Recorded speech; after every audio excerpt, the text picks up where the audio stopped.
fascinated by the question of why people act in ways that they regret later or almost immediately in many ways. And that preoccupation really started with seeing the society in which I lived, where people felt very comfortable and very much in control, collapse within a few years towards the end of World War II. And I saw how many of my relatives and friends of friends and my own brother being killed, and houses and businesses and careers and lives disrupted completely by the war. And I was struck by how completely unprepared the people I knew, the adults I knew, were for this event. For instance, in 1944, we were in my grandfather's place in Budapest, and he was a high employee of the Foreign Office, and he knew practically anything anybody else knew about the war and about conditions. And he was sure that the Russians would be defeated very soon and things would return to normal. And at that time, I went down to play with the janitor's son, who was my age. And the janitor's son really knew a lot more about what actually turned out to happen than the adults, highly placed adults that I knew, who were in complete denial. They didn't know what was going to happen.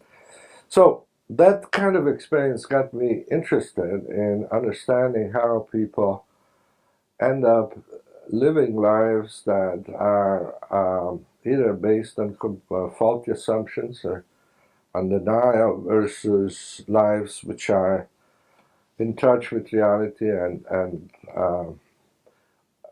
where they are in control to a certain extent, where you can feel that what you're doing makes sense to you and it's based on not on deception, self-deception, and so forth.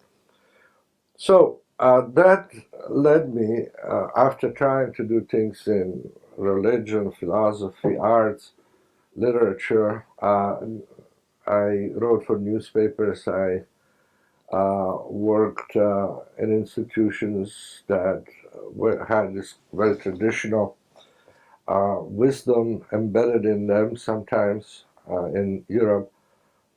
But none of that seemed to really deal with what was going on.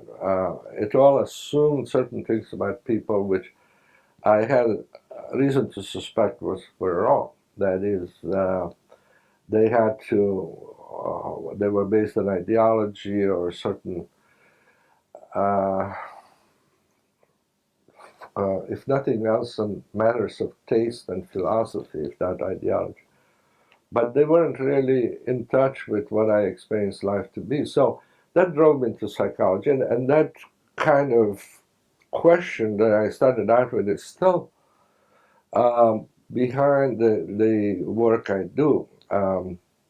For instance, currently, in the past few years, we have been doing a set of studies with colleagues, Howard Gardner at Harvard and William Damon at Stanford, studies focused on the question of good work. Why some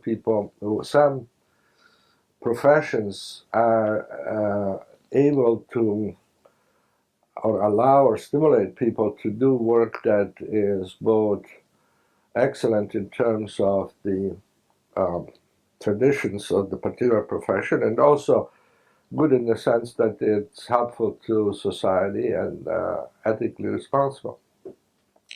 And here again, some of the same questions that I started out with so long ago come to the fore, namely that many professionals in law, medicine,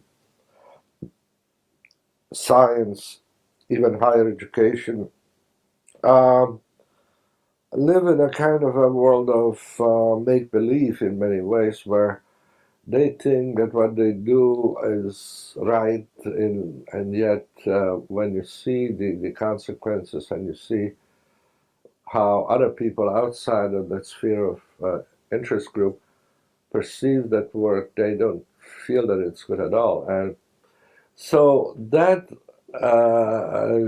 what kind of social safeguards can you bring to bear on people's work that would make the work enjoyable and at the same time useful to society? And the question of this part of what we encounter in these various professions is a problem that I think presents perhaps the most fundamental question for the future as far as I can see. And that problem is the fact of how in very disparate professions the whole notion of success or performance is being collapsed into very short-term financial results. In other words, whether you're a newspaperman or a researcher in genetics or a professor or a lawyer, you are being judged by standards of immediate financial benefit to the institution and to the colleagues with whom you work, as well as your own. I mean, we are guilty of adopting the same perspective, I think, as these institutions. That is, for instance, we don't really care much about how our money is invested as long as we get returns that are reasonable by the standards of the market. But if our returns from funds we invest drop a few percentile points, everybody's willing to move to another manager because that's the only standard we have is, what's the return? And whether the return is based on ethical or humane practices or not, that's no, we can worry about that. So the question of how to have a way of supplementing the financial return with other criteria of performance or success, I think, is a major issue that we are going to face in the future. Otherwise, we are going to be reduced to a kind of a culture of greed, which is, in the long run, I think, self-destructive as well as destructive of other countries. Yeah, I think I agree with many sociologists like Max Weber, for instance, who also claim that there was always a culture of greed. That is, people are always trying to maximize benefits, but there have been social obstacles to realizing this most of the time. There are periods when it becomes blatant, and then there are periods when other considerations, whether it's religion or patriotism or notion of honor or notion of community, begins to mitigate this kind of this single-minded attempt to reduce everything to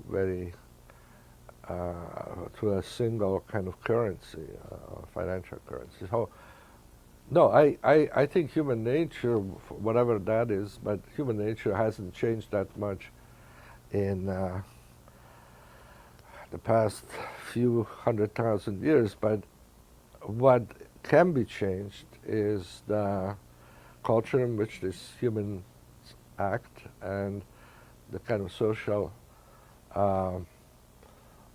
requirements that can stand in the way of just looking at material success as the only criterion of whether a person is worthy or not. This problem was not really on my radar screen too much. I mean, except as occasionally I felt that as a citizen or whatever, that things were that the spread between incomes is increasing and it's creating instability, which has been the downfall of whether it's Russia or France or China. It always starts with a polarization of income and then ends up in a revolution which doesn't do anything, doesn't resolve anything, but it's a natural kind of reaction. So I was aware of this, but didn't really concern me professionally. But as we started doing this good work research about 7 years ago, I think, we keep running against this issue again and again. People saying, newspaper reporters saying, newspaper editors saying, we used to be considered successful if we had a 4% return on investment, and 25 years ago. 4% was okay because the people who invested in the newspaper were not expecting it to be a cash cow. It was really, they felt that they had an impact on the community. They felt they had advancing their ideas through the paper, et cetera, et cetera. So the money was only part of it. But now most newspapers are owned by corporate, enormous multinationals where nobody really cares what's in the paper as long as it turns a return. And now 21% is considered essentially the bottom of what you can do. Is that a real number? That's a real number. 21%? Yeah. I'll take that. And in order to do that, then the editors, managers have to fall over themselves trying to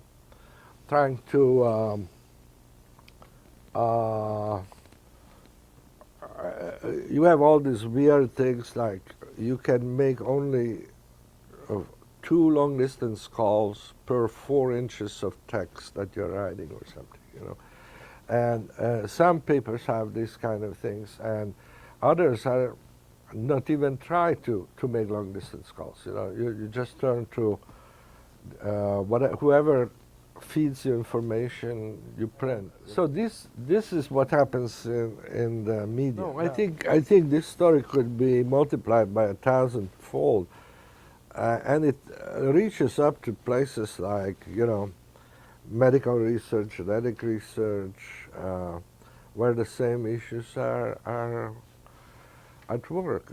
That people are taking shortcuts, they are cutting corners, they're making decisions that they know in the long run they may regret, but since all it matters is the quarterly returns or the yearly salary, hey.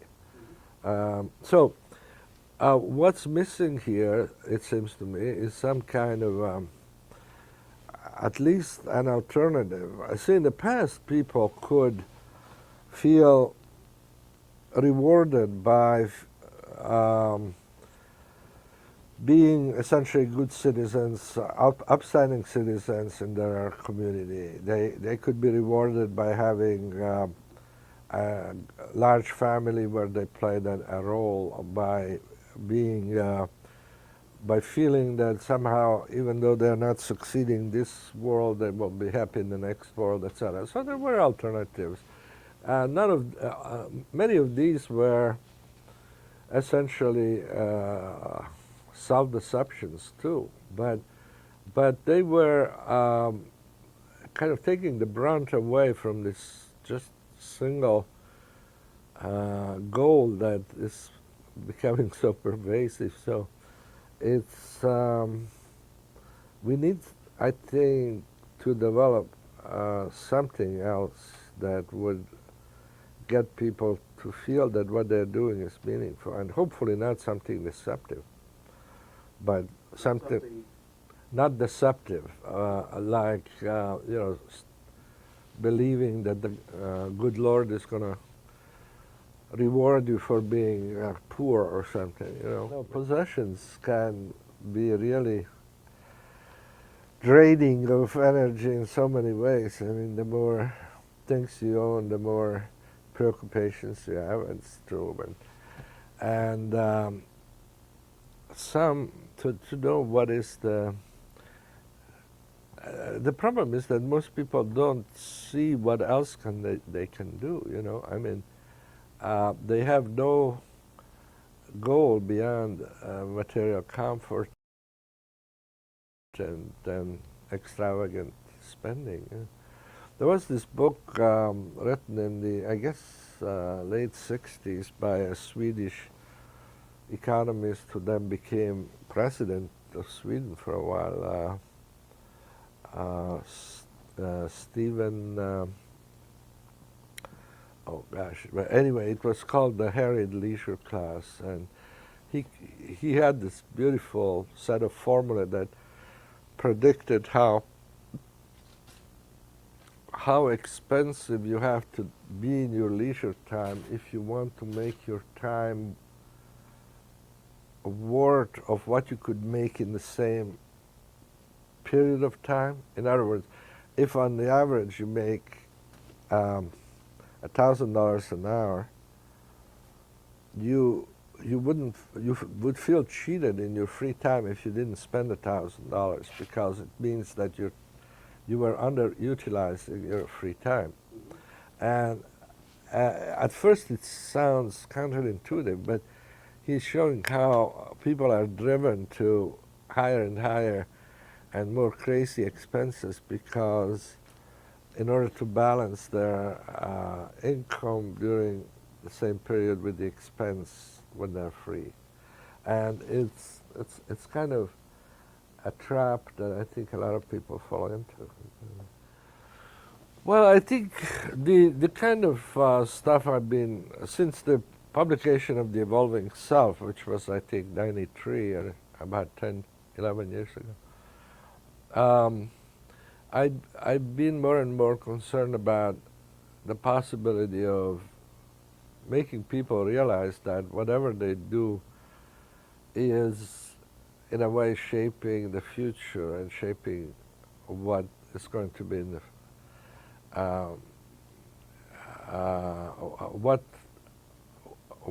what direction evolution will be taking. And obviously, the choices people make may be minute and completely invisible at first, but certainly if you begin to think that you are part of this chain of responsibility or power that will determine the future, it could make a difference. And somebody has to begin to say, okay, so what damn future do we want?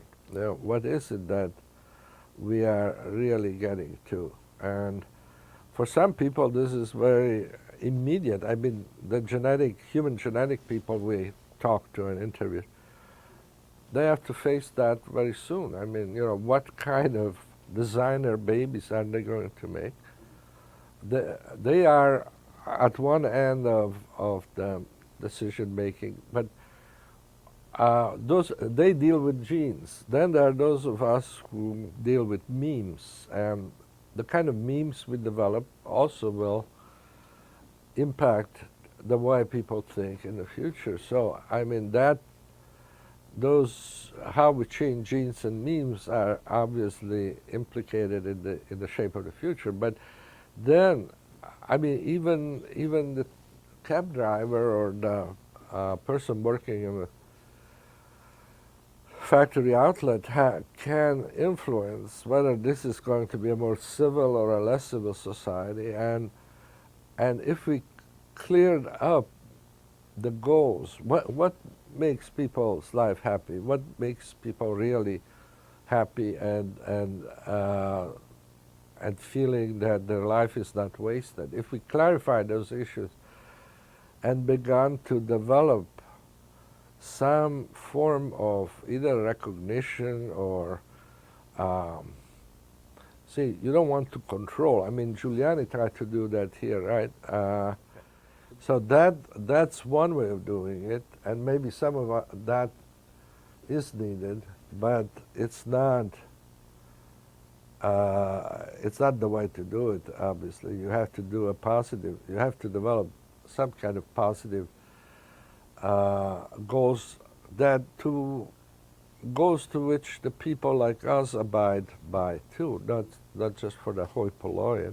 So anyway, we are doing a study of 12 schools, undergraduate universities that were nominated as being the best in the country in their genre, whether it's historical black colleges, community colleges, or research one institutions. And so we have been interviewing staff and faculty at these schools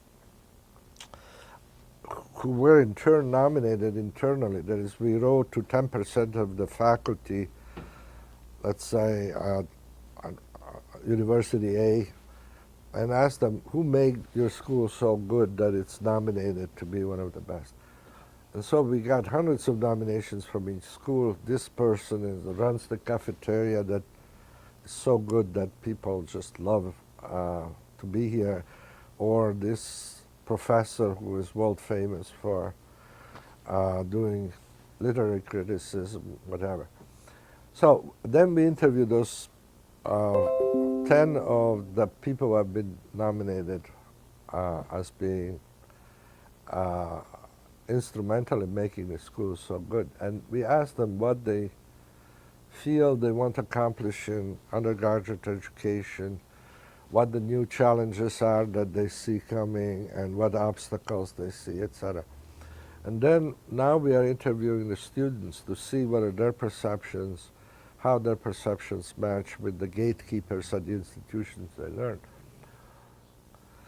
Yeah, I never thought, I never resolved my identity very much. I mean, I'm partly a social psychologist. I'm a developmental psychologist, but developmental, social. I was for 5 years in a department of sociology and anthropology, and I became chairman of that department. So I'm rather interdisciplinary in my.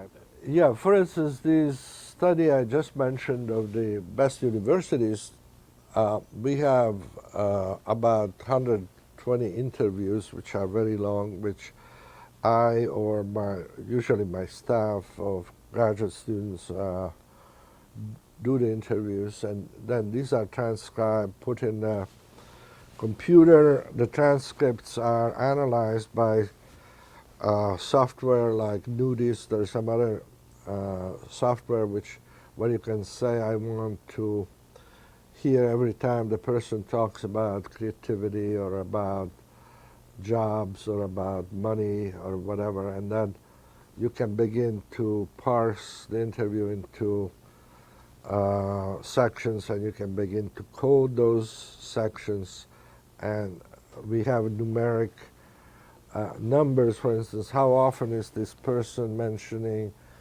the importance of getting good jobs for students as being important versus how important is liberal art tradition to be transmitted or whatever. So we have all these numbers.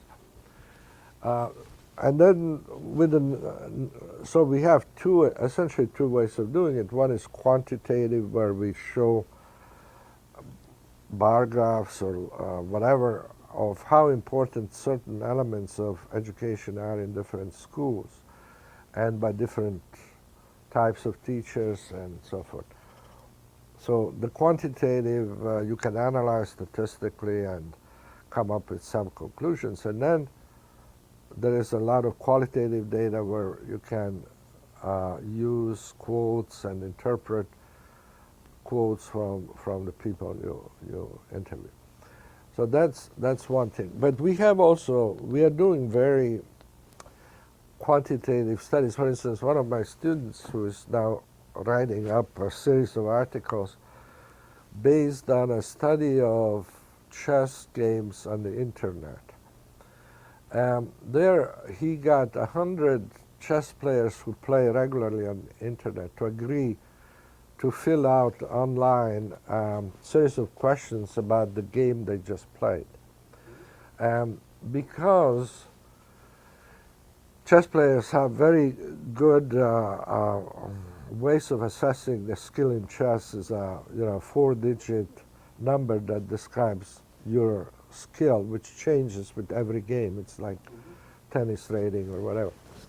So he's within a week he got almost 2,000 games and the descriptions of how the person felt during the game, and we are relating their experience of the game to the discrepancy between the skill of the opponent and the skill of the player, which is based on the rating, and it's based also on analysis of the game, where move by move you can assess who is ahead in the game. And so that is a kind of elegant way to study the effect of a discrepancy in challenge and skill, which is one of the basic elements of the flow model, the flow theory that I've been working with a long time. So that's one type of study,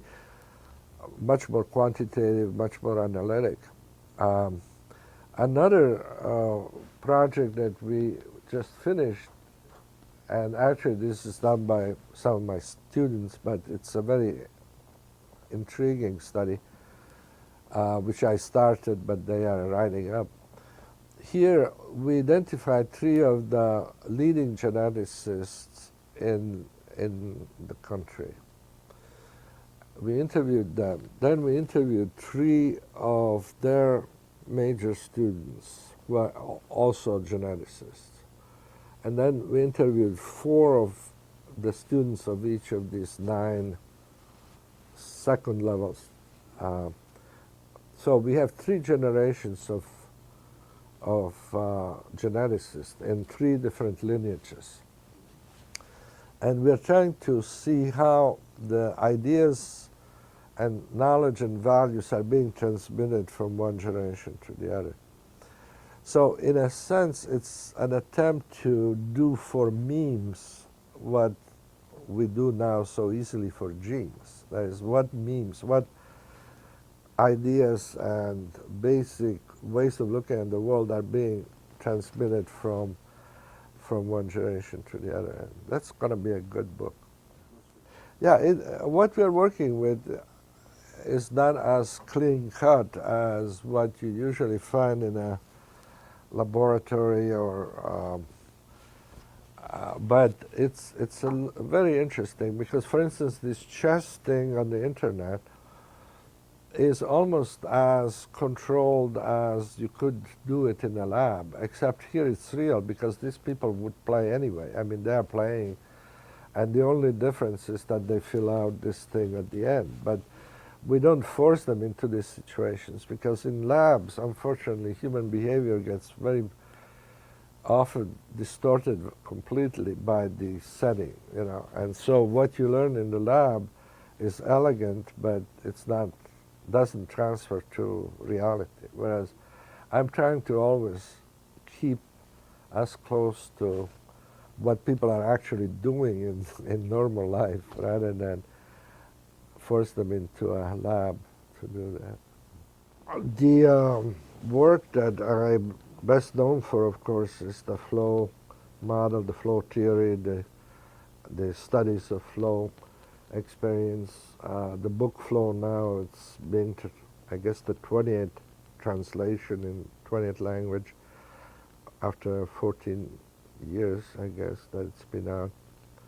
And people have replicated these studies all over the world, and that has influenced so many schools and factories and offices and even political systems. So anyway, how did that start with? It started again.